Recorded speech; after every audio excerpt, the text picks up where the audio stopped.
আল্লাহ জিকির মানে শুধু কলেমা শরীফ জবান দিয়ে পড়া নয়, জিকির মানে হলো নামাজ, জিকির মানে হলো কোরআন, আবার জিকির মানে হলো আল্লাহর বিভিন্ন সিফাতি নামগুলো মুখ দিয়ে উচ্চারণ করা।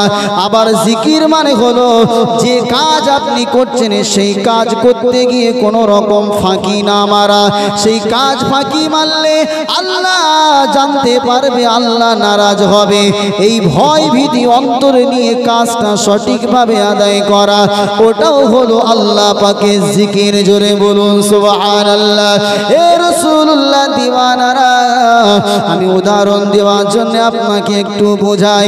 কোন স্কুল মাস্টার, তার কাজ হলো বাচ্চাদেরকে পড়ানো, কার কাজ হলো বাচ্চাদেরকে লেখাপড়া শেখানো। তার জন্য গভর্নমেন্টের কাছ থেকে সে একটা ভালো স্যালারি পায়। সে আপনার সরকারি চাকরিজীবী হওয়ার কারণে সরকার তাকে মাসে মাসে কিছু অর্থ তার আপনার ব্যাংকে পাঠায়। এই নওজওয়ানেরা, কিন্তু শর্ত হলো বাচ্চাগুলোকে পড়াশোনা করাতে হবে। এখন মাস্টার যদি স্কুলে চেয়ারে বসে বাচ্চাকে না পড়িয়ে ফাঁকি যদি মারে, তাহলে তো আর সরকার জানতে পারবে না, ঠিক না বেঠিক? সরকার না জানলেও একজন জানতে পারে, তার নাম কি? জোরে বলুন। কোন মাস্টার, কোন ডাক্তার যে যে কর্মে কাজ করে, সেই কর্ম সেই অঙ্গনে থেকে সে যদি মনে মনে ভাবে সরকার আমার যে টাকাটা দিচ্ছে তার কারণ হলো আমি বাচ্চাদেরকে লেখাপড়া করাবো, তাদের শিক্ষা আমি দেব, তার বিনিময়ে সরকার আমাকে মাসে মাসে কিছু টাকা দেয়, কিন্তু ওই টাকাটা যে আমি হালাল ভাবে উপার্জন করছি, সেই সময় আল্লাহর স্মরণটা অন্তরে রাখা। এ নওজওয়ান তরুণেরা কিভাবে স্মরণে রাখবে যে আমি যদি ফাঁকি মারি, তাহলে ফাঁকি তো মারলাম, কিন্তু টাকা নেবার সময় আমি তো সঠিক টাকাটাই নিলাম, তাহলে আমার আল্লাহ তো সেটা জানতে পারবে।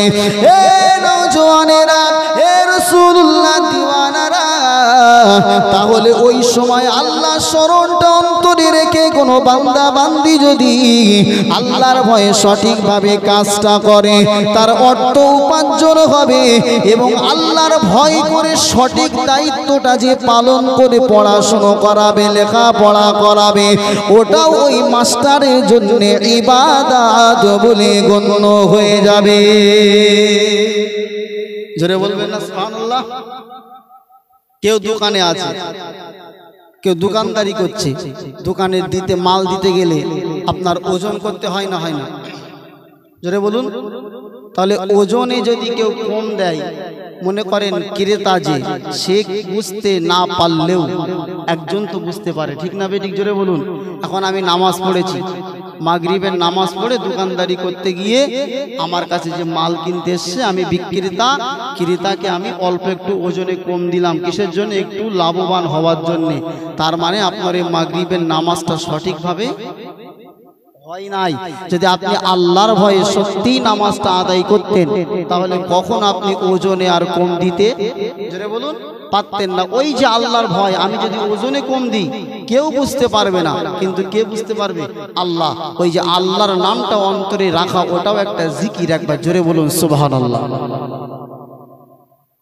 মুখ দিয়ে, হাতে শুধু তসবিহ, রাস্তা দিয়ে হাঁটছে তসবিহ, দেখে মনে হচ্ছে যেন জান্নাত থেকে পালিয়ে এসছে।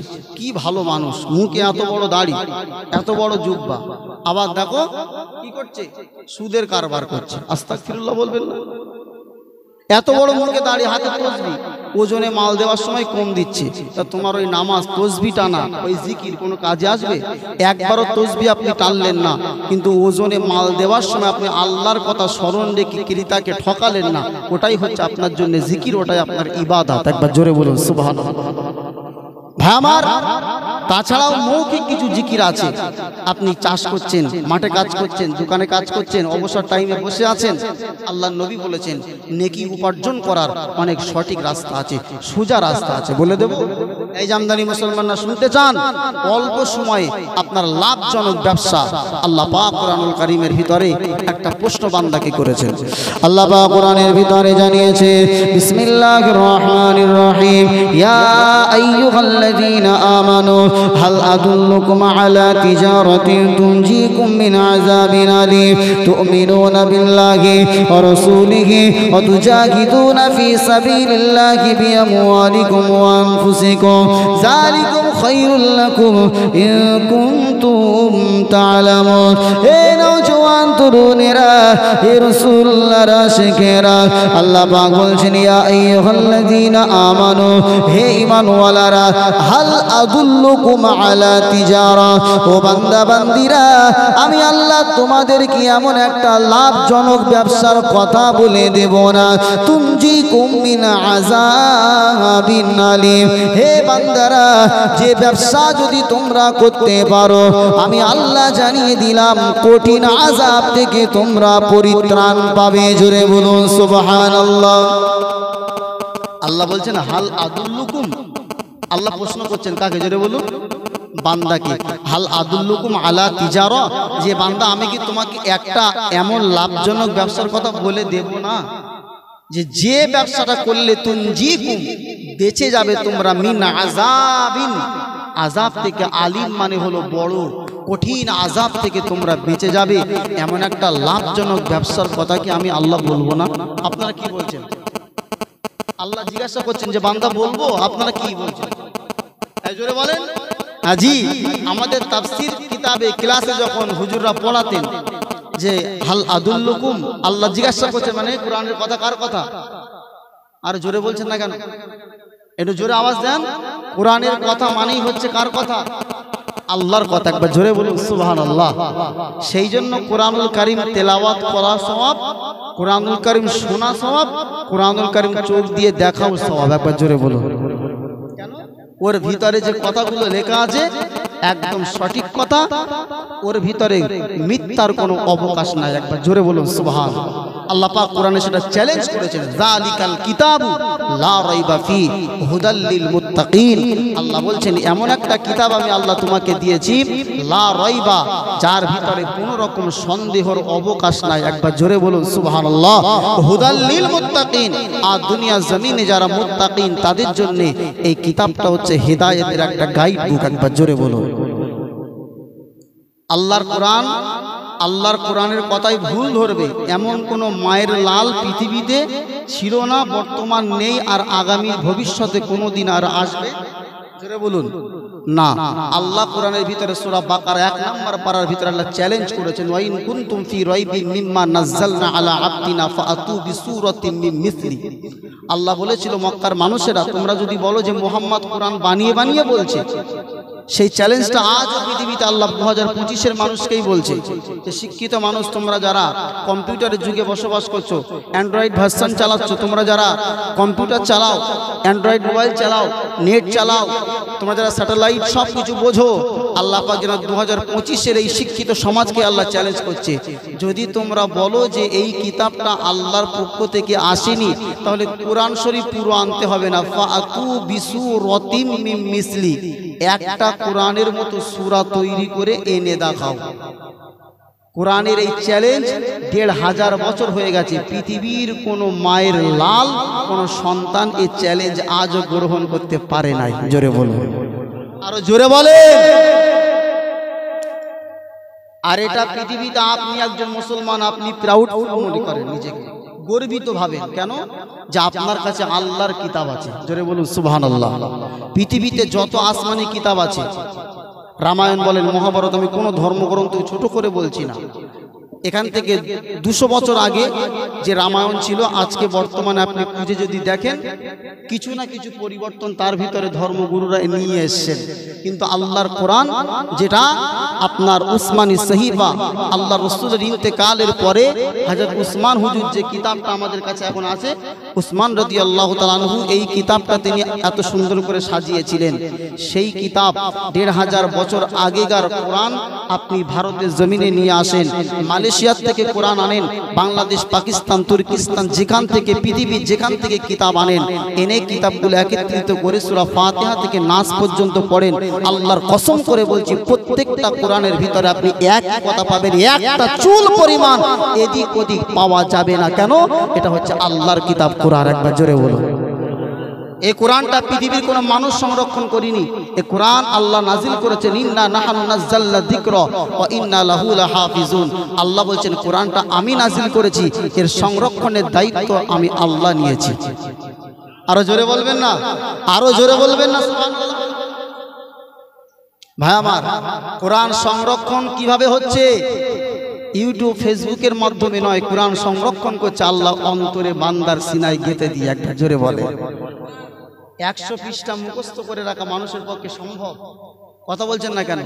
কত বড় হাই এডুকেট আছে, কত ব্রেনিয়ান ছাত্র যে একটা বাংলা কিতাবে 200-300 পৃষ্ঠা পুরো মুখস্থ করে হুবহু শোনাতে পারবে? খুব কম পাওয়া যাবে বলে আমার মনে হয়।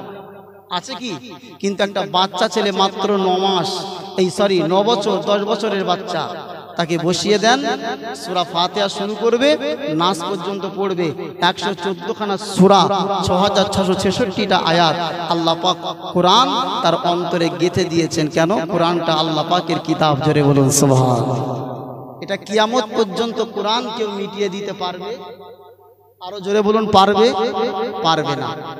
আমরা মুসলমান, আমরা তো বলবোই। হিন্দু দাদা একজন কবি ছিলেন, তিনি একটা ছন্দে লিখেছিল যে পৃথিবীর যত কোরআনের কারখানা রয়েছে, সব কোরআনের কিতাবগুলো, কপিগুলো, সমস্ত দোকানগুলো যদি আগুনে পুড়িয়ে দেওয়া হয়, তারপরেও আল্লাহ দুনিয়া থেকে কোরআনকে নাস্তানাবুদ করা সম্ভব হবে না।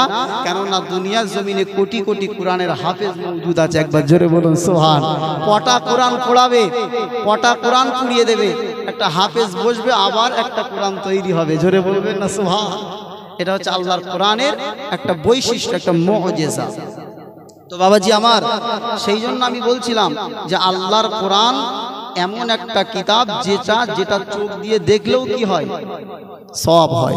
ও আমার বাজা ভাইজানেরা, নওজওয়ানেরা, তরুণেরা, হে রাসূলুল্লাহ দিওয়ানারা, আপনি কর্মক্ষেত্রে আছেন, আপনি ব্যবসা বাণিজ্য করছেন, আপনি চাষ করছেন, আর কিছু করছেন, আমার ভাইজানেরা, আমার আল্লাহ পাকের নবী 1000 বছর আগে তার উম্মাতানিকে সুন্দর 3টে বাক্য শিখিয়ে দিয়ে গিয়েছে।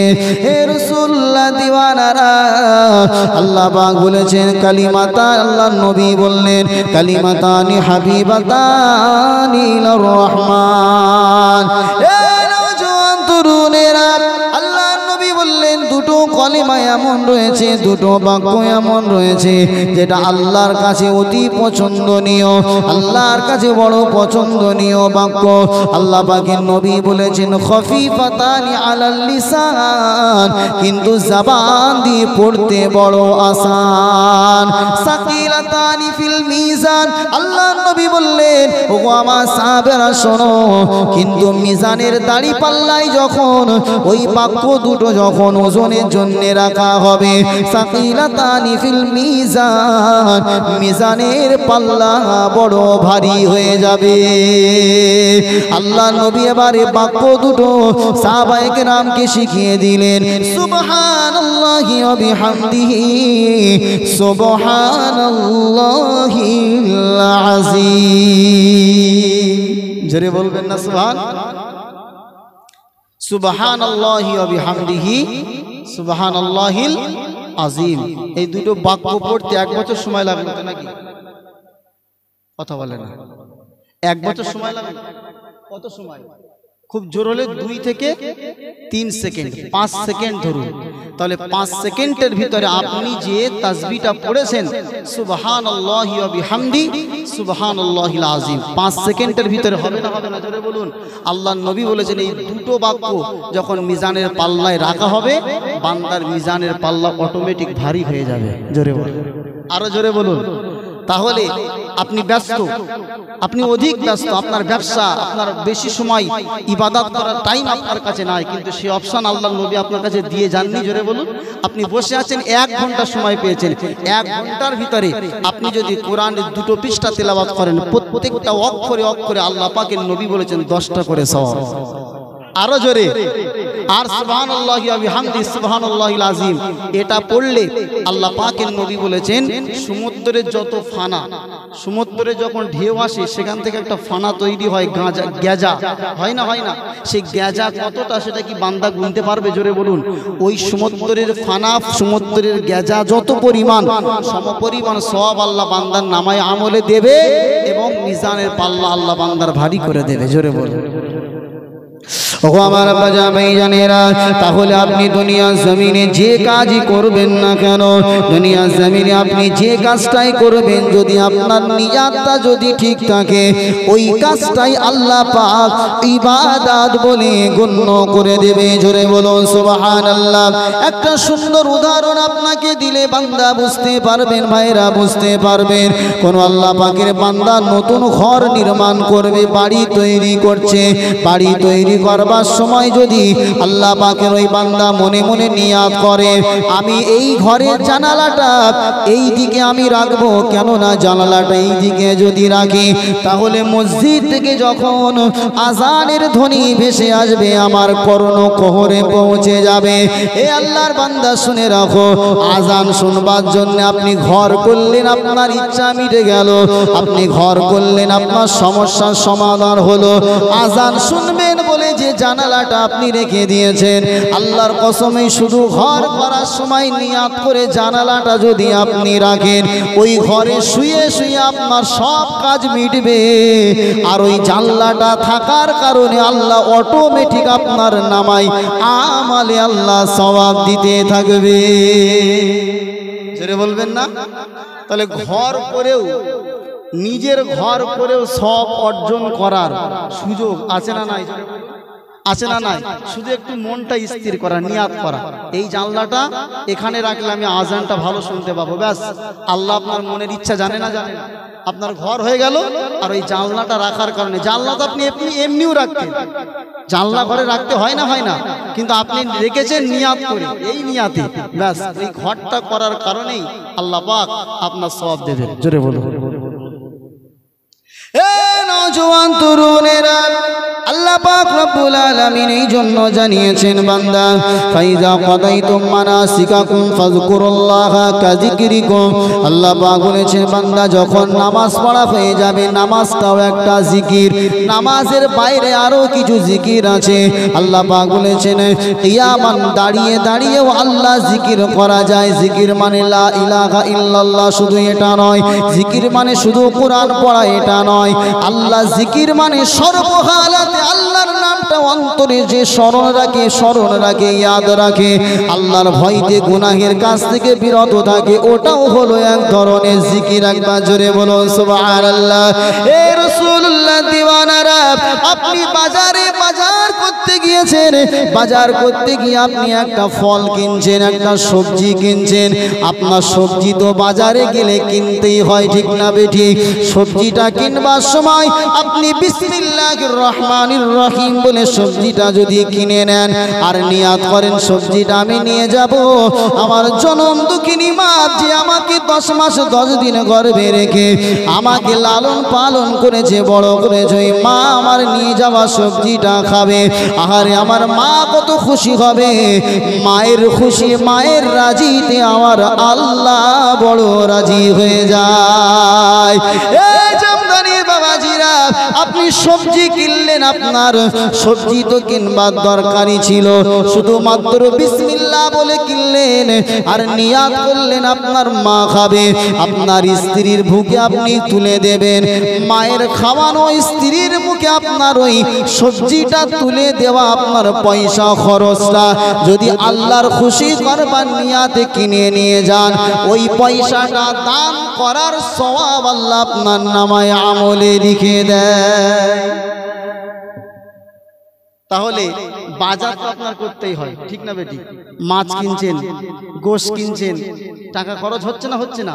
শুধুমাত্র ওটা কেনার সময় নিয়াতটা করুন, ব্যাস। আপনার খাওয়াও হলো, সাথে সাথে কি হলো? নেকিও হলো। তাহলে ওটাও হচ্ছে জিকির, যে না আল্লাহর খুশি করবার জন্য অন্তরে আল্লাহর স্মরণ রাখা, এটাও একটা কি? জোরে বলুন, জিকির। আমরা শুধু জিকির মানে মনে করি লা ইলাহা ইল্লাল্লাহ, লা ইলাহা ইল্লাল্লাহ। জিকির মানে আরো অনেক শব্দ মানে আছে, জিকির আরো অনেক মানে আছে। তো বাবাজি আমার, তাহলে আপনি দাঁড়িয়ে দাঁড়িয়ে করতে পারলেন, বসে বসে আল্লাহ জিকির সুবহানাল্লাহ সুবহানাল্লাহ এটা পড়া যায় না যায় না? জোরে বলুন। শুয়ে শুয়ে সুবহানাল্লাহ পড়া যায় না যায় না? অবশ্যই যায়।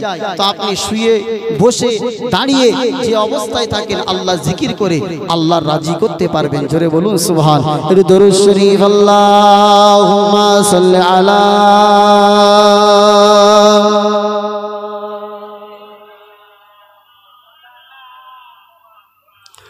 وعلى آل سيدنا।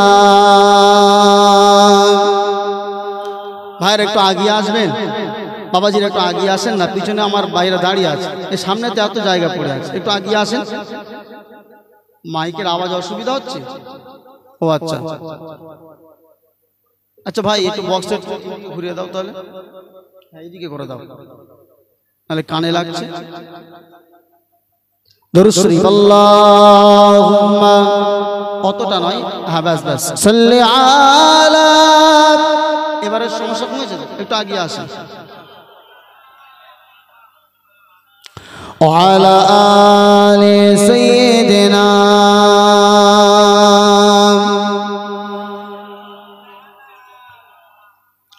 ওরে ও ভূমি মদিনার ভূমি, ওরে ও মাটি মদিনার মাটি, ওরে ও ভূমি মদিনার ভূমি।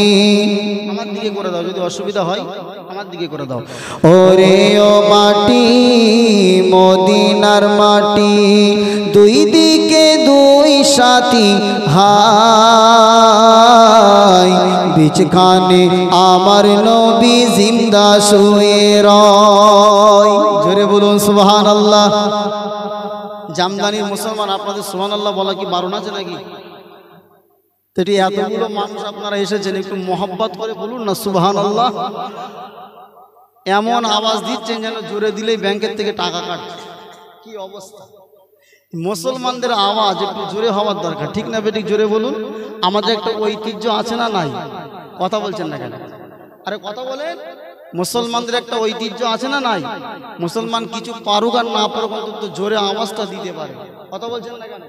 একটু মন খুলে তাকবীর দেন তো দেখি, নারায়ে তাকবীর। এই তো মাশাআল্লাহ, ভালো আওয়াজ দিয়েছে। এই আওয়াজ তো অনেক জায়গায় গেলে এত জোরে হয় না। আলহামদুলিল্লাহ, আপনারা ভালো আওয়াজ দিয়েছেন ঈমানওয়ালার মতো। আরো একটু মোহাব্বত করে নারায়ে তাকবীর।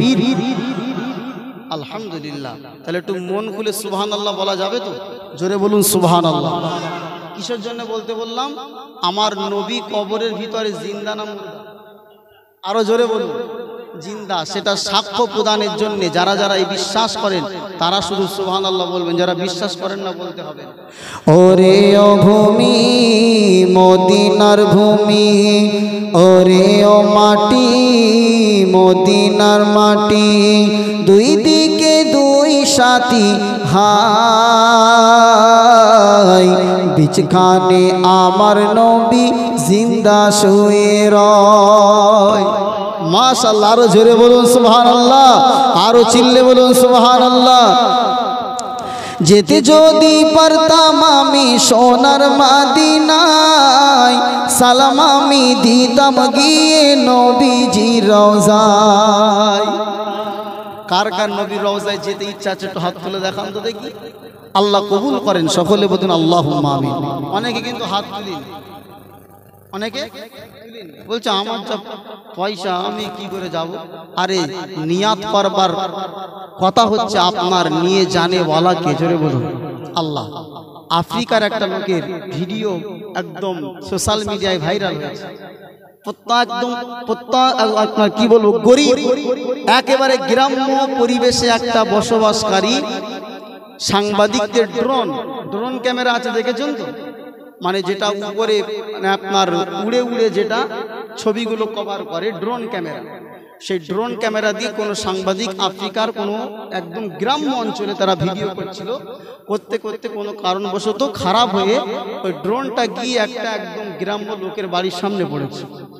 ও তো কোনোদিন ড্রোন ক্যামেরা দেখেনি, হাতের মধ্যে নিয়ে ও শুধু দেখা দেখি করছে। এখন সাংবাদিকরা সেখানে গিয়ে পৌঁছে গেছে, তখন ও হাতে করে ড্রোনটা নিয়ে সাংবাদিকদের হাতে তুলে দিচ্ছে। আর তিনি বললেন যে বাবা, তোমাদের কাছে কি এর থেকে আর বড় কোনো প্লেন টেলেন নাই যেটাতে চড়ে আমি আরবে হজ করতে যেতে পারি? এই ভিডিওটা ওই লোকটার এই সাধারণ কথাটা এত সমাজে ভাইরাল হয়ে যায়। তুরস্কের প্রেসিডেন্ট এবং আফ্রিকার যিনি প্রেসিডেন্ট ছিলেন, তুরস্কের যিনি প্রেসিডেন্ট, তানারা মানে ওই লোকটার কথায় খুশি হয়ে সম্পূর্ণ তাকে খরচ করে তাকে হজে পাঠিয়ে দিয়েছিলেন। জোরে বলেন বাবাজি আমার। তাহলে সে গরিব মানুষ, সে কোনোদিন ভাবেনি আল্লাহর ঘর কাবা শরীফকে স্পর্শ করতে পারবে। একটা ড্রোন ক্যামেরার ওসিলা করে আল্লাহ তাকে কবুল করেছেন। জোরে বলবেন না? তাহলে নিয়াত করতে হবে বান্দার, নিয়ে যাবে। আরো জোরে বলছেন না কেন? আল্লাহ যদি আপনি প্রকাশ্যেও একদম সরাসরি যদি আল্লাহর কাবাতে নিয়ে যেতে নাও পারেন, অন্তরে যদি সেই ইচ্ছা থাকে, আল্লাহর ঘর আপনার স্বপ্নের মাধ্যমে আমার আল্লাহ তওয়াফ করাতে পারে না পারে? এই মুসলমান জোরে বলুন। তাই ইচ্ছা থাকতে হবে। অনেকে হাত তুলে নিও, কি হবে? একটু হাতটা তুলবেন, যার যার ইচ্ছা আছে মদিনাওয়ালার নবী কামলিওয়ালার মাজারের সামনে গিয়ে সালাম দেওয়ার ইচ্ছা আছে, একটু হাত তোলেন, আল্লাহ কবুল করবে। হাতটা উঁচু করে বলুন লিল্লাহি তাকবীর, নারায়ে তাকবীর। আল্লাহ সবার হাত আল্লাহ কবুল করে হজ অথবা উমরা করার আল্লাহ তৌফিক দান করেন। সকলে বলুন আল্লাহুম্মা আমিন।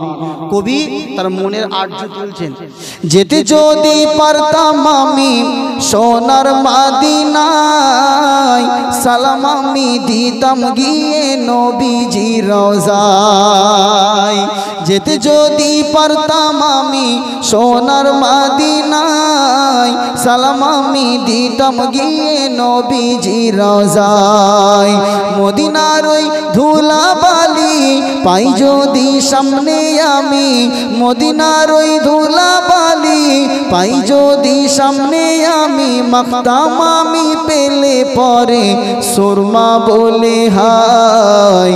বিছখানে আমার নবী জিন্দা শুয়ে রয়, রওজাতে শুয়ে নবী কেঁদে যারে যার, পাপে ভরা গুনাই ভরা উম্মত আমার।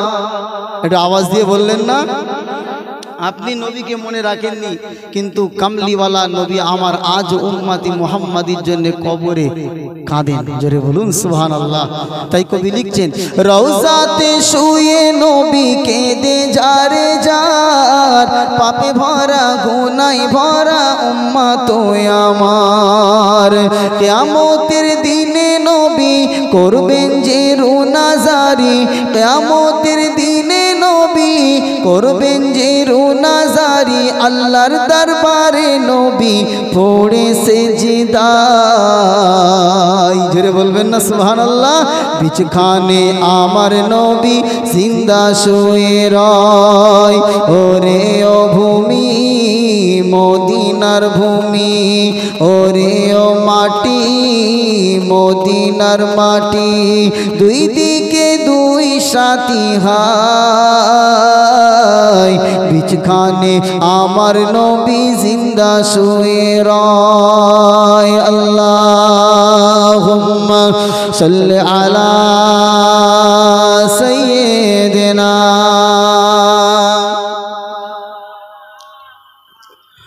ওয়া আলা আলি সাইয়্যিদিনা মাওলানা মুহাম্মদ। সকলে বলি সাল্লাল্লাহু আলাইহি ওয়াসাল্লাম। তাহলে আপনার নিয়াতটাই হচ্ছে আপনার ইবাদতের মূল, ঠিক না বেঠিক? জোরে বলুন। ঘর করলেন, জানলা রাখলেন আযান শোনার জন্য সওয়াব, সবজি কিনলেন, জামা কাপড় কিনলেন স্ত্রীকে খুশি করবার জন্য, মাকে খুশি করবার জন্য, এটাও আপনার আল্লাহ পাক সওয়াবের খাতায়, সাদকার খাতায় আল্লাহ পাক তুলে দেন। জোরে বলুন সুবহানাল্লাহ। ও আমার বাবা ভাইয়ানেরা, নওজওয়ানেরা, তরুণেরা, হে রাসূলুল্লাহ রাসূলুল্লাহর আশিকেরা, হে নবীর প্রেমিকেরা, যুবক জওয়ান ভাইরা, মায়েরা, বোনেরা, আল্লাহ পাকের নবী, দয়ার নবী সোনার জবানে জানিয়ে দিয়েছেন, ও আমার সাহাবায়ে কেরামেরা, আমি তোমাদের যে তাসবিহটা শিক্ষা দিয়েছি, আমি রাসূলুল্লাহ তোমাদেরকে যে কালেমাটা শিখিয়ে দিয়েছি, সুবহানাল্লাহি ওয়া বিহামদিহি সুবহানাল্লাহিল আযীম। এই জামদানির মায়েরা, বোনেরা, আপনারা অনেকেই প্রশ্ন করেন, হুজুর আমি খুব ব্যস্ত মানুষ, আমি খুব বেশি আল্লাহর ইবাদত বান্দেগি করতে পারি না, হুজুর আমাকে এমন কিছু টিপস আপনারা বলে দেন, আপনি বলে দেন যাতে করে আমার রবকে খুশি করতে পারি, অল্প সময়ের ভিতরে অনেক সওয়াব অর্জন করতে পারি। তাদের জন্য আমি সাজেস্ট করব, আপনি চলতে ফিরতে, আপনি রান্না করছেন, আপনি কাজ করছেন, মাঠে সবজি চাষ করুন, আপনি ব্যবসা করুন, দোকানে বসে থাকুন, যে যেখানেই থাকেন না কেন, আমার রাসূলুল্লাহ শেখানো বাক্য সুবহানাল্লাহি ওয়া বিহামদিহি সুবহানাল্লাহিল আযীম, এটা যদি দিনে রাতে আপনি পড়ে নিতে পারেন, আল্লাহ রাসূলের শেখানো এই আমলটা করে আল্লাহর দয়ার জান্নাতে আপনি পৌঁছে যেতে পারেন। রাসূলুল্লাহ দিওয়ানারা, তবে এগুলো কিন্তু আপনার জন্য হচ্ছে নফল, কিন্তু আপনার এই নফল জিনিসগুলো ধরতে গেলে, এই নফল জিনিসগুলো আপনাকে নিতে গেলে, আপনার অধিক সওয়াবগুলো অর্জন করতে গেলে আপনার সেই পাত্রখানা সর্বপ্রথম ঠিক করতে হবে, ঠিক না বেঠি? আপনি পুঁটি মাছ বিলে ধরেছেন, চ্যাং মাছ ধরেছেন, সেগুলো ধরে যেটার ভিতরে আপনি রাখবেন, সেটা মাটির কলসি বলুন বা আপনার গামলি বলুন, সেটার প্রয়োজন আছে না নাই, জোরে বলুন। তাহলে আপনার প্রথমে দরকার কি, মাছগুলো ধরে সেটা সংরক্ষণ করার একটা জায়গা, ঠিক না বে ঠিক জোরে বলেন। তাহলে আপনি যে নফল কাজগুলো করবেন, তাসবিহ পড়বেন, জিকির করবেন, কলেমা শরীফ পড়বেন, কোরআন শরীফ পড়বেন, এগুলো হচ্ছে নফল। এই নফল ইবাদতগুলো যে ভান্ডারে আপনাকে রাখতে হবে, সেই ভান্ডারটা হচ্ছে ফরজ নামাজ। কি জোরে বলুন? ফরজ নামাজ। কেউ যদি 5 ওয়াক্ত নামাজ না পড়ে শুধু এই তাসবিহ নিয়ে থাকে, তাহলে মাছ তো আপনি অবশ্যই ধরছেন, ধরে আপনি ডাঙায় রাখছেন, কোনো নির্দিষ্ট ভালো জায়গা না রাখার কারণে মাছটা কি করবে, আবার দিলে যাবে না, যাবে না। তো আপনি জিকির করছেন, করে সওয়াব অর্জন করছেন, কিন্তু আপনার কাছে সঠিক পাত্র নাই। সঠিক পাত্র মানে ফরজ ছেড়ে দিয়ে আপনি মাছ ধরে জমা করছেন, কিন্তু রাখার পকেট আপনার কাছে নাই। তো বাবাজি আমার, 5 ওয়াক্তের নামাজটা হচ্ছে এটা আপনার জন্য, কি জোরে বলুন, অপরিহার্য। আপনি আগে 5 ওয়াক্ত নামাজ ধরুন, ধরে এই কাজগুলো করুন, ব্যাস আপনার পাত্র ঠিক, ধরে ধরে যত রাখবেন আপনার জমা হবে, জোরে বলুন সুবহানাল্লাহ। একটু উদাহরণ দিলে বুঝতে পারবেন। একটা মানুষ ঘর করে সর্বপ্রথম রং করে তো নাকি, কথা বলে না? একটা ঘর করে তাকে কি করতে হয় সর্বপ্রথম? তারপরে সাজাতে হয় একটার পরে একটা। একটা মানুষ তো ঘর করে ডাইরেক্ট রং করতে পারে না, প্লাস্টার করতে হবে, তারপরে আপনার কি করতে হবে? হ্যাঁ জি, ঠিক তেমনই ভাবে আপনার সর্বপ্রথম যে ভিত, সেটা হচ্ছে নামাজ। নামাজের পর আপনাকে কি করতে হবে? একটার পর একটা দিয়ে সাজাতে হবে। আপনি ঘর তৈরি করেই ডাইরেক্ট যদি মনে করেন সুন্দর করে রং করবেন, সেটা সম্ভব নয়। তাই নামাজ পড়তে হবে ফরজ, তারপরে আপনার বিভিন্ন তাসবিহ, তাহলিল, জিকির, কোরআন, দান, সাদকা, এগুলোকে দিয়ে আপনার ঘরটাকে সুন্দর করে সাজাতে হবে। রাজি আছি ইনশাআল্লাহ? এই জোরে বলুন ইনশাআল্লাহ। 5 ওয়াক্ত নামাজ পড়েন না কারা কারা? হাত তোলেন। লজ্জা নেই, আমার আল্লাহ জানে। জোরে হাত তোলেন কারা কারা নামাজ পড়েন না। আরে কি আছে, আমাকে লজ্জা করে কি লাভ? আমার আল্লাহ জানে না, জানে না? হাত তোলেন কারা কারা নামাজ পড়েন না, তোলেন। আমি আপনাকে লজ্জা দেওয়ার জন্য নয়, হাত নামান। আচ্ছা বলুন বাবাজি আমার, আপনারা যে 5 ওয়াক্ত নামাজ পড়ছেন না, এটা গুনাহ হচ্ছে, কে কে জানেন? জানেন তো? তাহলে জেনে শুনে কোনো মানুষ ধ্বংসের দিকে এগিয়ে যাচ্ছেন, এটা কি বুদ্ধিমানের কাজ হচ্ছে? আরো জোরে বলেন না। আপনি জানছেন যে এখানে গেলে আমার বিপদ আছে, তারপরও সেখানে আপনি যাচ্ছেন, তার মানে আপনি তো পাগল। কথা বলছেন না?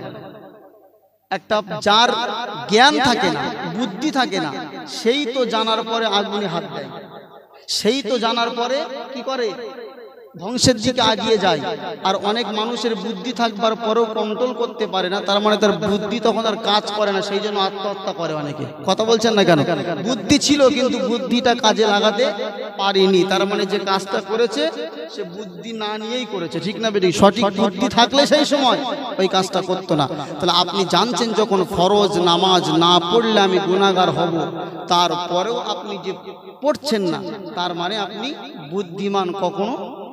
কথা বলছেন না কেন? না বলেন হুজুর আমি বিশাল শিক্ষিত। জি, আপনি শরিয়াত মানুষের দিকে, মানুষের থেকে আপনি বড় শিক্ষিত, কিন্তু আল্লাহর কাছে আপনার ওই শিক্ষাটার কোনো মূল্য নাই। ঠিক না বেটি? জোরে বলুন। ও আমার বাজা ভাইজানেরা, নওজওয়ানেরা, তরুণেরা, হে রাসূলুল্লাহ দিওয়ানারা, আমাকে ভুল বুঝবেন না, আমার উপরে রাগ করবেন না। আমি আপনাকে কষ্ট দেওয়ার জন্য বলি না।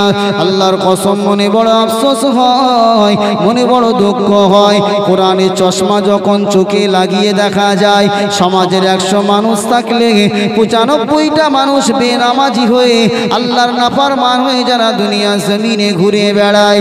এ নওজওয়ান তরুণেরা, তারা যখন কবরের ভিতরে লাশ হয়ে যায়, তাদেরকে কবরের ভিতরে কবরস্থ করবার সময় মনে মনে বড় কষ্ট হয়। লোকটা সারাটা জীবন আল্লাহর নাফরমানি করেছে, বেনামাজি হয়ে আল্লাহ দুনিয়া থেকে বিদায় নিয়ে চলে গেছে। এ রাসূলুল্লাহ দিওয়ানারা, একটা মানুষ সমাজে যদি চুরি করে, মানুষ তোকে ভালো চোখে দেখে না। ঠিক না বেটি? একটা মানুষ যদি জেনা ব্যভিচারী করে, মানুষ তাকে খারাপ চোখে দেখে, ভালো চোখে দেখে না। তার মানে চুরি করা এটা খারাপ কাজ, পৃথিবীর মানুষ সবাই জানে। জেনা করা খারাপ কাজ, পৃথিবীর সবাই জানে। আপনি যদি এই কাজের সঙ্গে জড়িয়ে থাকেন, মানুষ আপনাকে ভালো বলবে না। আর আপনি যদি বেনামাজি হন, আমার আল্লাহ আপনাকে কোনোদিন ভালো বলবে। চুরি করছে, এটা প্রকাশ্যে দেখা যাচ্ছে অন্যায়, বিরাট ব্যাপার। চুরি করাটাও যেমন হারাম, ঠিক নামাজ কাজা করাটাও হারাম। ঠিক না বেটি? জোরে বলুন। নামাজ না করাটাও গুনাহের কাজ, কাবিরা গুনাহ। ভাই আমার, মান তারাকাস সালাতা মুতাআম্মিদান ফাকাদ কাফারা। নবী বলেছেন, ইচ্ছাকৃত নামাজ যারা ছেড়ে দেয় তারা যেন কুফরি করে। আস্তাগফিরুল্লাহ, নাউযুবিল্লাহ। তাহলে চুরি করছে আপনি বুঝতে পারছেন অন্যায়, জেনা করছে আপনি বুঝতে পারছেন অন্যায়, মদ খেলে বুঝতে পারছেন অন্যায়, আবার নামাজ না পড়লে কিন্তু আপনি তাকে কি বলছেন না, ও সমস্যা নেই।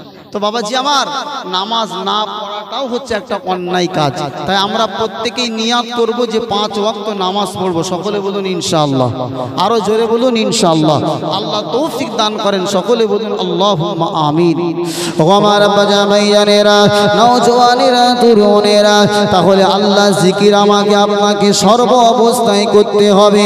আল্লাহ জিকির আমাকে আপনাকে, আমার সমাজ চালাতে গেলে আমার আল্লাহর কোরআন লাগবে, আল্লাহ জিকির লাগবে।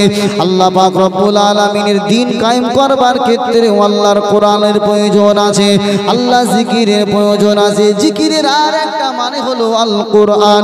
আল্লাহ পাক রব্বুল আলামিনের কোরআন দিয়ে যদি সমাজ পরিচালনা হয়, আল্লাহর কোরআনুল কারীম দিয়ে যদি কোনো সংসার পরিচালনা হয়, আল্লাহর কসম করে বলি, সেই সমাজে, সেই সংসারে আর কোনোদিন কোনো সমস্যা থাকতে পারে না। জোরে বলুন সুবহানাল্লাহ। তরুণেরা, আল্লাহ পাক রব্বুল আলামিন 4 নম্বর পারা কোরআনুল কারীমের ভিতরে একটা সূরা দিয়েছেন, যে সূরাটার নাম আল্লাহ দিয়েছেন সূরাতুন নিসা। নিসা শব্দের বাংলা মানে হলো মহিলা। মহিলাদের নিয়ে আল্লাহ পাক একটা সূরা দিয়েছেন কোরআনে। অনেক মায়েরা মনে করে যে নারীদেরকে সম্মান ইসলাম দিইনি। ইসলাম নারীকে যে সম্মান দিয়েছে, পৃথিবীর কোনো ধর্ম আর সেই সম্মান, কথা বলছেন না কেন, দেয়নি।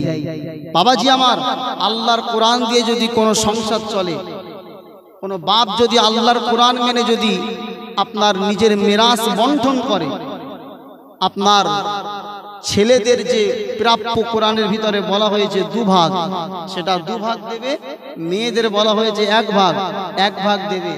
এটা যদি দিয়ে সমানভাবে বিচার করে, তাহলে সংসারে কোনোদিন সমস্যা, কথা বলছেন না কেন, সেই বাপ কোনোদিন নাইনসাফি করতে পারবে না, কিন্তু যারা কোরআনের বিপক্ষে গিয়ে করবে, ছেলেকে ভাগের ভাগ বুঝিয়ে দেবে আর মেয়েকে মাথায় হাত দিয়ে বলবে মা তোর জন্য দোয়া করে দিলাম, কবরে গেলে খুব মার খাবে এরা। কথা বলছেন না কেন? আমাদের সমাজে একদম এটা অনেক পাওয়া যায়, ছেলেদের হক বুঝিয়ে যায় অথচ মেয়েদের বেলায় তারা কৃপণতা করে, এরকম আছে না নাই? আর কথা বলছেন না কেন? মেয়ে দূরে চলে গেছে, তার কারণে মেয়েকে দেয় না, মেয়েকে ডেকে মাপ চেয়ে নেয় যে মা তোর জন্য হজে গিয়ে দোয়া করবো, তোমার হজ কবুল হবে না। তো কে বলেছে মেয়ের হকটা ফাঁকি মারার অধিকার আপনাকে কে দিয়েছে? কিন্তু ওই বাপ বিয়ে দেওয়ার সময় জামাই যখন 1 লাখ টাকা পণ চাইবে, হারাম জিনিস পণ দিয়ে দেবে, যদি বলতো বাপ পণ চেও না, আমার মেয়ের বিয়ে করলে তুমি এতটা জমি পাবে, আমার মেয়ের নামে আছে, কোনো জামাই পাগলামি আর করবে? কথা বলছেন না কেন? সে জানবে বিয়ে করলে তো আমার স্ত্রীর এইটা আছে প্রাপ্য, কিন্তু স্ত্রীর তার মেয়ের প্রাপ্যটা না দেওয়ার কারণে সমাজে উল্টো রীতি চালু হয়েছে। কথা বলছেন না কেন? এ নওজওয়ান তরুণেরা, এ রাসূলুল্লাহ দিওয়ানারা, ছেলেকে কত ভাগ দেবেন, মেয়েকে কত ভাগ দেবেন, আল্লাহ পাক কোরআনুল কারীমের ভিতরে এটা সুন্দরভাবে বর্ণনা করে দিয়েছেন সূরা নিসার ভিতরে। হে রাসূলুল্লাহ দিওয়ানারা, অনেক মহিলা আজকে তারা আপনার আন্দোলন করে যে ছেলেরা যদি 1 ভাগ পায় তাহলে মেয়েরা কেন, ছেলেরা 2 ভাগ পেলে মেয়েরা কেন 1 ভাগ পাবে? এ নওজওয়ান তরুণেরা, এ রাসূলুল্লাহ দিওয়ানারা, ভাগের ভাগ যদিও তারা 1 পায়, কিন্তু দেখা যায় ছেলেদের থেকে একটা মেয়ের ভাগ বেশি হয়। লজিকটা বলতো, হয়তো সামনাসামনি 1 ভাগ, কিন্তু দেখা যায় একটা ছেলের থেকে মেয়ের বেশি হয়ে যায়। হিসাবটা মিলিয়ে নেন, আপনি 2 ভাগ নিয়েছেন, আপনার বোনের বয়স মনে করুন তখন ছিল 10 বছর, সে মনে করেন সাবালিকা হয়নি, আপনি ভাই বড় হয়ে গেছেন, এখন আপনি হিসাব কষে 2 ভাগ নিয়ে নিয়েছেন, বোনের জন্য 1টা ভাগ আছে। আচ্ছা বলুন, ওই বোনটা যতদিন না বিয়ে না হবে, আপনার যদি আব্বা না থাকে, বোনের ভরণ পোষণের দায়িত্ব নেবে কে? ওই ভাই। ওই বোনের সম্পত্তি বিক্রি করে না নিজের পয়সা থেকে? কথা বলছেন না কেন? নিজের পয়সা থেকে কিন্তু বিক্রি করবে, 2 লাখ 3 লাখ টাকা খরচ করে বোনকে বিয়ে দেবে, কিন্তু ওর সম্পত্তি থাকবে না, থাকবে না? কথা বলেন।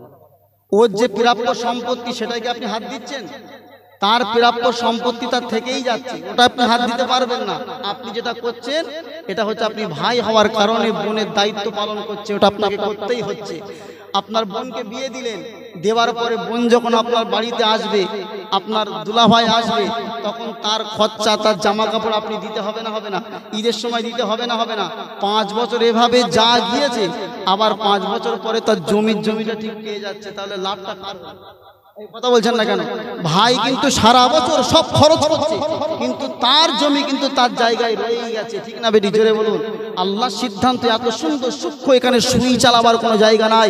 কেন একটা মহিলা হয়তো ভাগে 1 ভাগ কম পাচ্ছে, কিন্তু ওর থেকে 3 ভাগ ভাইয়ের কাছ থেকে নিয়েই চলে যাচ্ছে, ভাগের ভাগ। জোরে বলেন সুবহানাল্লাহ। সুন্দর সিস্টেমের লজিক আমরা বুঝি না। আল্লাহর কোরআনে একটা সিদ্ধান্ত কেউ এমন দেখাতে পারবে না যেটা মানব বিরোধী। জোরে বলুন সুবহানাল্লাহ। আসলে এটা আমাদের বোঝার ভুল।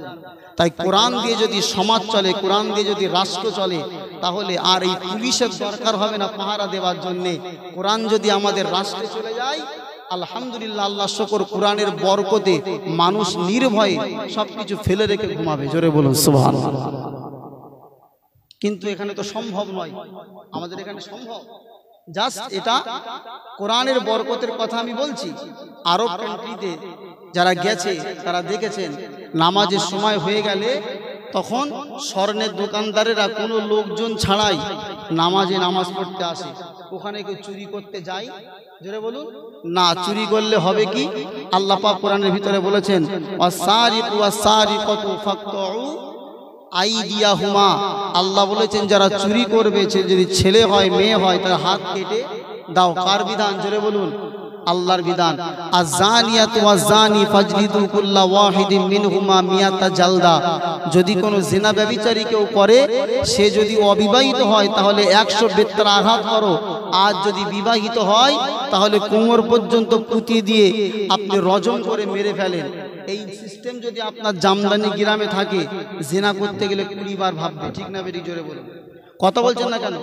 একটা বেটা জেনা ব্যভিচারী করেছে, বিবাহিত পুরুষ বা বিবাহিতা মহিলা শরিয়াতের নিয়ম মেনে তাকে যদি কোমর পর্যন্ত মাটিতে পুঁতে দুধ থেকে যদি পাথর মেরে মেরে মারা হয় আর গ্রামের সব লোক দেখে, বলুন জেনা করতে গেলে 3 বার ভাববে না ভাববে? কথা বলছেন না কেন?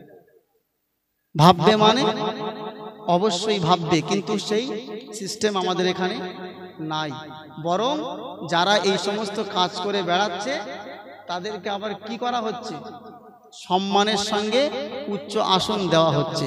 বাবাজি আমার, আমি কি বলতে চাইছি আপনারা অবশ্যই জ্ঞানীগুলি মানুষ, খুব ভালোভাবে আপনারা বুঝতে পাচ্ছেন। ভাই আমার, তাই আল্লাহর কোরআন এটা এমন একটা কিতাব যেটা শুধু আরব কান্ট্রিতে নাজিল হয়েছিল 1500 বছর আগে, সেই পর্যন্ত সীমাবদ্ধ এটা নয়। আল্লাহর কোরআন এমন একটা কিতাব 2050, 2060, 2080, 2090, 3000 সাল যখনই কোরআন পড়া হবে, আল্লাহ পাকের কোরআনের এমন একটা মুজিজা মনে হবে যেন আল্লাহ ওই 3000 সালের জন্য কোরআনটা নাজিল করেছে। আরো জোরে বলেন সুবহানাল্লাহ। কোরআনের ভিতরে এমন কিছু নাই যে আমার আল্লাহ বলে দিইনি। আমার ভাইজানেরা, আপনারা শুনলে অবাক হবেন। আওয়ালাম ইয়ারাউ ইলা তাইরি মুসাখখারাতিন ফি জাওবিস সামা, আল্লাহ 14 পারা সূরা নাহলের ভিতরে বলেছেন, বান্দা আলাম ইয়ারাউ, তোমরা কি দেখো না, ইলা তাইর পাখির দিকে, মুসাখখারাতিন ফি জাওবিস সামা, যে শূন্যের উপরে কিভাবে পাখি ভাসমান চলে বেড়াচ্ছে। এই আয়াত পড়ে সর্বপ্রথম প্লেন তৈরি করবার মন তৈরি হয়। একবার জোরে বলুন সুবহানাল্লাহ।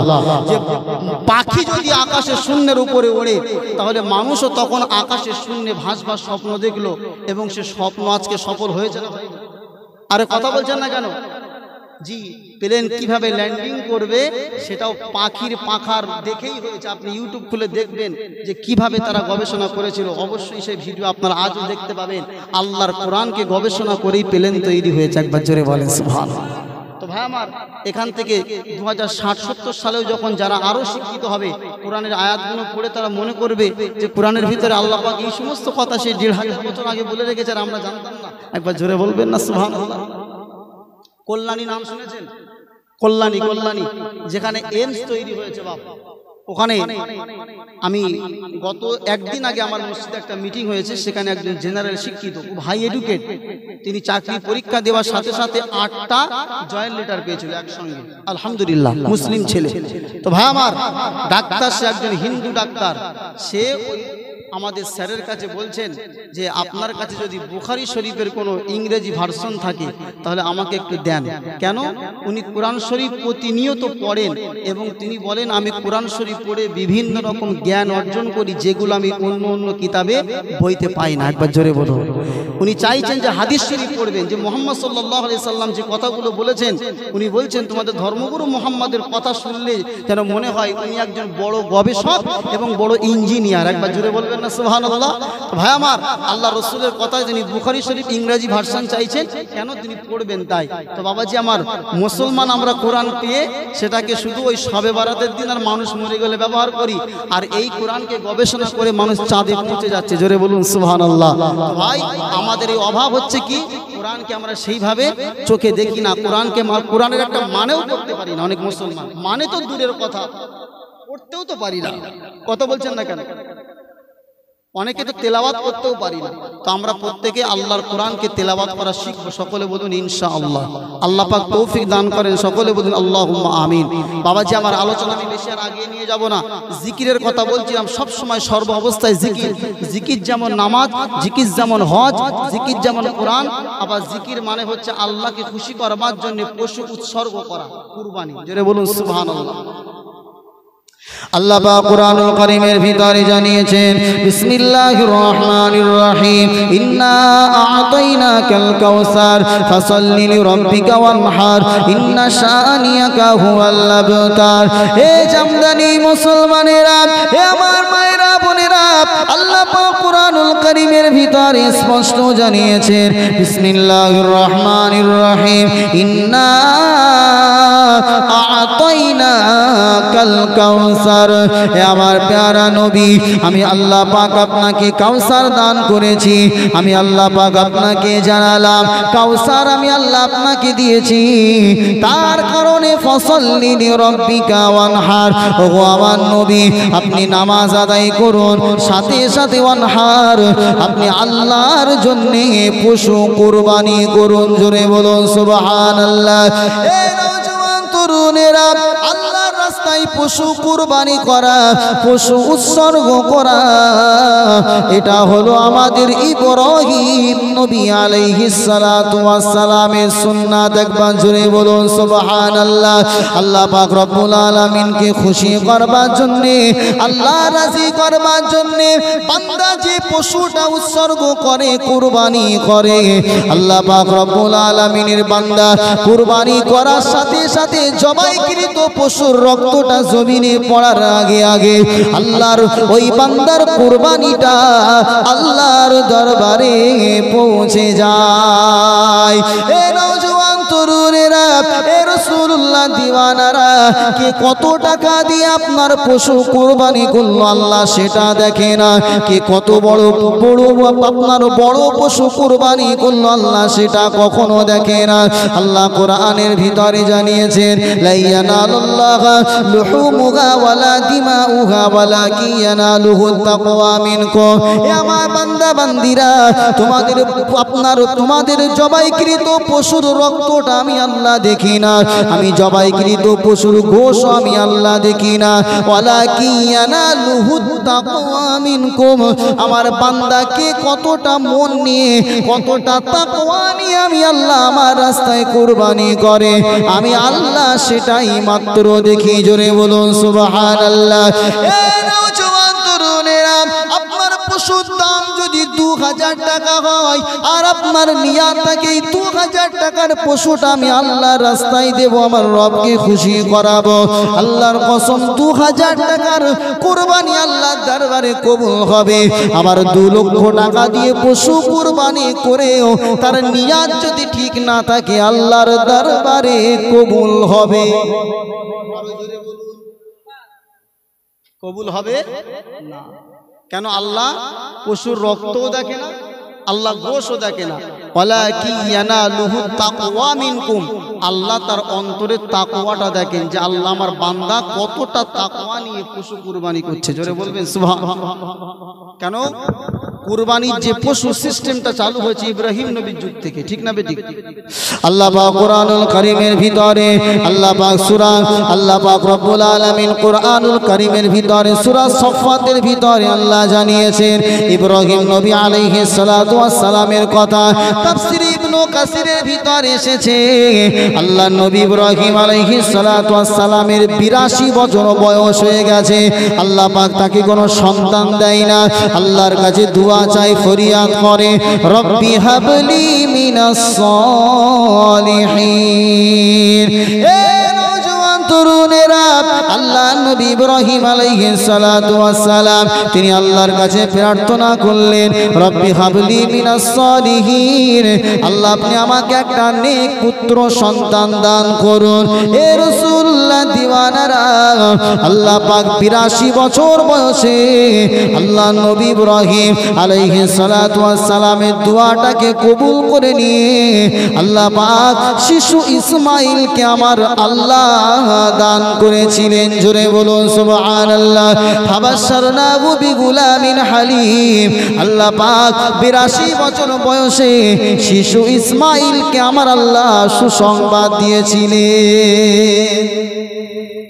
এখান থেকে একটা শিক্ষা, আমার অনেক মায়েরা, অনেকে 3টে বাচ্চা আছে, মেয়ে সন্তান, অনেকে 4টে মেয়ে সন্তান, একটা ছেলের জন্য কি করছে?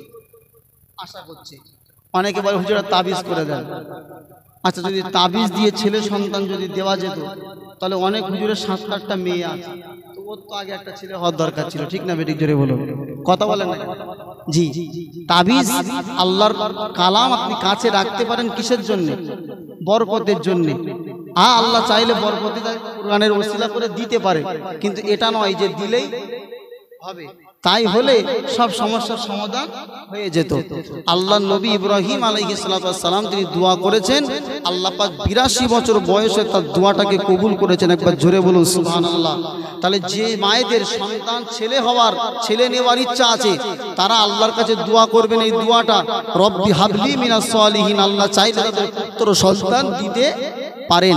বাবাজি আমার শুনুন, আল্লাহ পাকের নবী ইব্রাহিম আলাইহিস সালাতু ওয়াস সালামের সন্তান হলো, আল্লাহ পাকের নবী সন্তান ফালাম্মা বালাগা মাহু সাইয়া ক্বালা ইয়া বুনাইয়া ইন্নী আরা ফিল মানামি আন্নী আযবাহুকা ফানজুর মাযা তারা ক্বালা ইয়া আবাতি ফাআল মা তু'মার সাতাজিদুনি ইনশাআল্লাহু মিনাস সাবিরিন।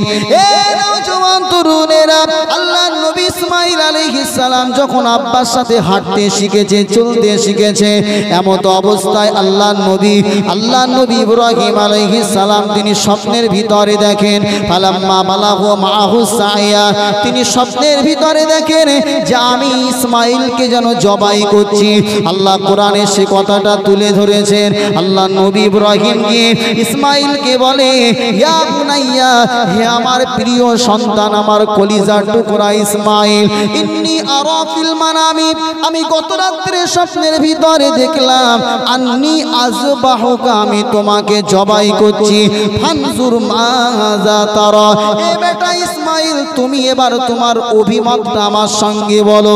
আমি স্বপ্নে দেখেছি তোমাকে জবাই করছি, আর নবীদের স্বপ্নটা হয়ে যায় ওহী। মানে নবী ইব্রাহিম যে দেখেছেন জবাই করছি, তার মানে ওটাই আদেশ, তোমার সন্তানকে কি করো, জবাই করো। ফানজুর মাযা তারা, ইসমাঈল তুমি বলো কি করব। ওই সময় ইসমাঈল বলেছিলেন, ইয়া আবাতি, হে আমার আব্বা, ইফআল মা তু'মার, যেটা স্বপ্নে দেখেছেন সেটাই সম্পূর্ণ করুন। একবার জোরে বলুন সুবহানাল্লাহ।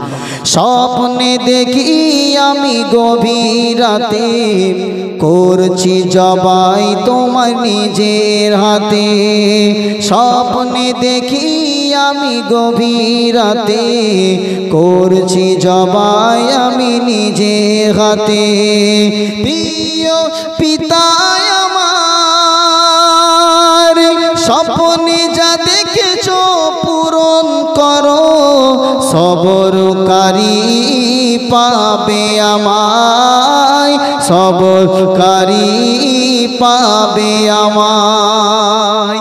ছেড়ে হবে না সুবহানাল্লাহ। বলছেন আব্বা আপনি কাজ করেন, ইনশাআল্লাহ আপনি সবরকারীদের অন্তর্ভুক্ত আমাকে পাবেন। আল্লাহ নবী ইসমাঈলকে নিয়ে মিনার ময়দানে গেলেন। বিস্তারিত ঘটনা আমি জাস্ট বুঝাতে চাইছি কুরবানি মানে কি। ইসমাঈলকে মিনার ময়দানে নিয়ে গিয়ে জমিনে শুইয়ে দিয়েছেন। কাকে? পশুকে। কাকে? নিজের কলিজার টুকরা সন্তান হয়েছে কত বছর বয়সে? 82 বছর বয়সে। যদি কারো সন্তান হয় না করে 60 বছরের ছেলে হয়, তো সেই ছেলের পিছনে বাপ চুমু খাবে, ঠিক না? কথা বলছেন না? হ্যাঁ, এত বছর পরে তাহলে সেই ছেলে হয়েছে 82 বছর বয়সে, কত আদরের সন্তান। আবার যে চলতে শিখেছে, আব্বা বলতে শিখেছে, গলা জড়িয়ে একটু খেলা করতে শিখেছে। আল্লাহ বলছে আযবাহুকা, জবাই করো। নবী ইসমাঈল ময়দানে শুইয়ে দিয়েছেন জবাই করবার জন্য। জোরে বলেন, এই জোরে বলেন। পাকামো নয়, সামান্য 10,000 টাকা দিয়ে কুরবানি করতে যাব তাই চিন্তা করে, যদি কুরবানি করি 10,000 কমে যাবে। আর নিজের বাচ্চাকে কুরবানি করবার জন্য শুইয়ে দিয়েছে। কেন? আমার আল্লাহ খুশি হবে তাই। জোরে বলে। খলিল, ইব্রাহিম নবীর নাম ছিল ইব্রাহিম। খলিল মানে হচ্ছে আল্লাহর বন্ধু। আল্লাহ যেটা চেয়েছেন ইব্রাহিম নবী সেটাই করেছেন। জোরে বলুন সুবহানাল্লাহ। আর আমার নবীর উপাধি হচ্ছে হাবিব। হাবিব মানেও বন্ধু, খলিল মানেও বন্ধু। খলিল আল্লাহকে খুশি করার জন্য আল্লাহ যেটা চেয়েছেন সেটাই করেছেন, তিনি হচ্ছেন সেই বন্ধু। আর হাবিব হচ্ছে আমার নবী, অর্থাৎ আমার নবী যেটা চেয়েছেন আমার আল্লাহ সেটা করেছেন। একবার জোরে বলে। দুটোই বন্ধু, কিন্তু পার্থক্য এখানে। তো নবী ইব্রাহিম আলাইহিস সালাম চোখে কাপড় বেঁধে নিচ্ছেন। তাফসিরে লেখা আছে কেন? সন্তানের চোখে যদি চোখ পড়ে যায় তাহলে মায়ায় পড়ে যাবে। আল্লাহ পাক রব্বুল আলামিনের নবী ইব্রাহিম আলাইহিস সালাতু ওয়াস সালাম চোখে কাপড়টা বেঁধে নিয়ে শিশু ইসমাঈলের গলায় ছুরি চালিয়ে দিয়েছেন। আপনার এর মধ্যে অনেক ঘটনা রয়েছে, আমি আপনাকে সেটা শোনাতে চাইছি না। এই নওজওয়ান তরুণেরা সন্তানকে জবাই করলে মালিক খুশি হবে, তাই ইব্রাহিম একবারও চিন্তা করলো না। আপনার চোখের ভিতরে কাপড়টা বেঁধে নিয়ে যেই ছুরি চালিয়ে দিয়েছে, আপনার ছুরি চালাবার সাথে সাথে 2 বা 3 বারের মাথায় জবাই হয়ে গেছে। জবাই যখন হয়ে গেছে, আল্লাহ নবী ইব্রাহিম চোখটা খুলে নিয়ে দেখতে পায় পাশে ইসমাইল নবী দাঁড়িয়ে রয়েছে, জান্নাতি তুম্বা জবাই হয়ে গেছে। জোরে বলুন সুবহানাল্লাহ। এ আমার ভাইজানেরা, আল্লাহ কুরআনুল কারীমের ভিতরে জানিয়েছে কত সাদাকাতার রুইয়া। এ নবী ইব্রাহিম, এটা তোমার জন্য একটা সত্য স্বপ্ন ছিল, এটা তোমার জন্য একটা পরীক্ষা ছিল। আল্লাহ নবী পরীক্ষায় উত্তীর্ণ হয়ে গেলেন, সন্তানের গলায় ছুরি চালিয়ে আল্লাহকে খুশি করবার জন্য কলিজার টুকরাকে জমিনে শুইয়ে জবাই করতে চেয়েছেন।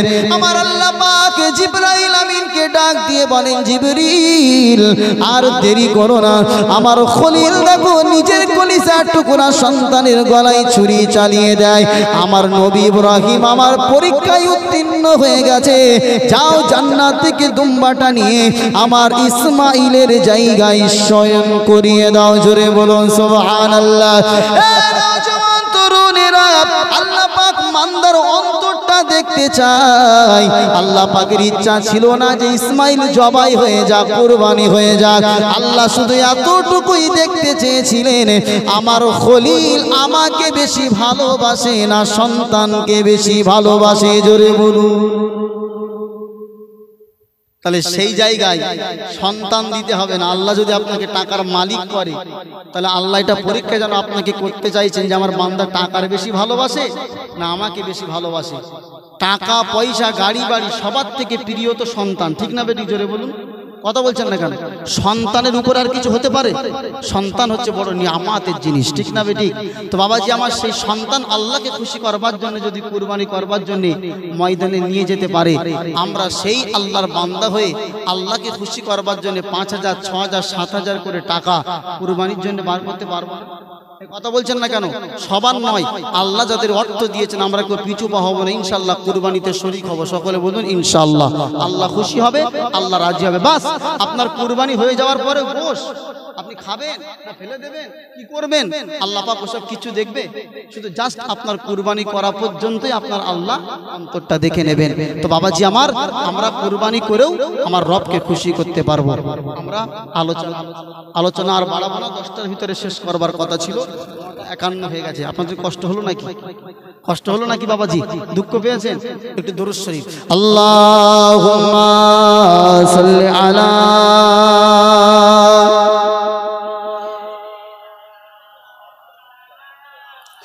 ওয়ালা আলি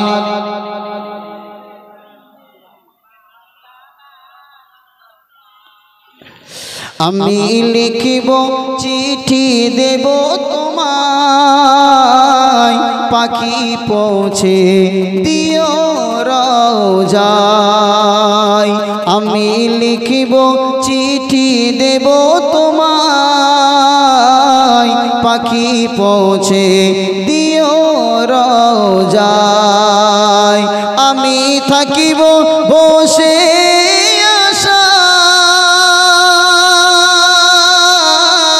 চিঠির উত্তর আসবে আমার গায়।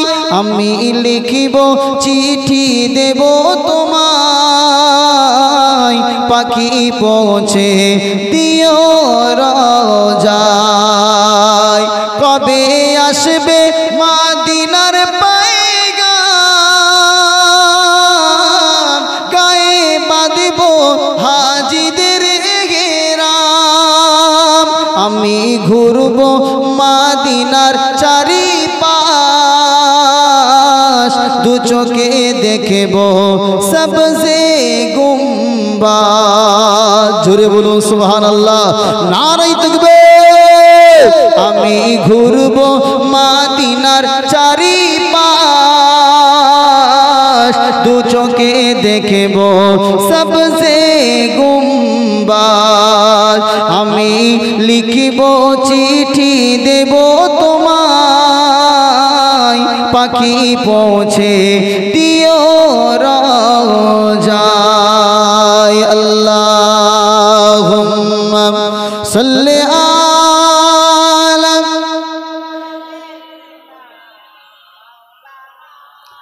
ওয়া আলা আলি সাইয়্যিদিনা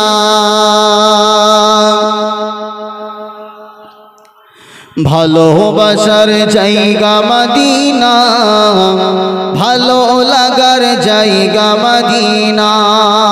জোরে হবে না? একটু মন খুলে হলো না?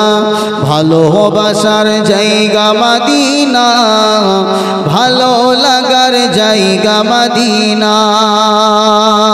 মদিনা শরীফে নূরের খাজিনা, মদিনা শরীফে নূরের খাজিনা। আশিক ছাড়া অন্য বোঝে না ভালোবাসার জায়গা মদিনা। এত সুন্দর জায়গা কোথাও দেখি না, এত সুন্দর জায়গা কোথাও দেখি না। সাজিয়েছেন দয়াল রব্বানা ভালোবাসার জায়গা মদিনা। একদিন কবরে যাব কেউ তো যাবে না, একদিন কবরে যাব কেউ তো যাবে না। যাবে আমার শাহে মদিনা ভালোবাসার জায়গা মদিনা। জোরে হবে না সুবহান? একটু তাকবীর দেন, নারায়ে তাকবীর।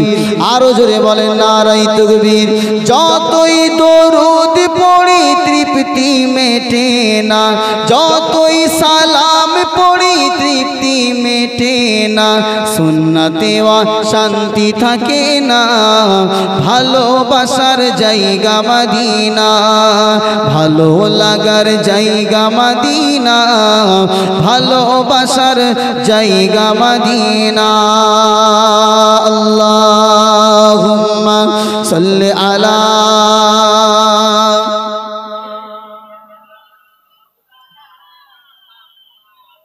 ওয়া আলা আলি সাইয়্যিদিনা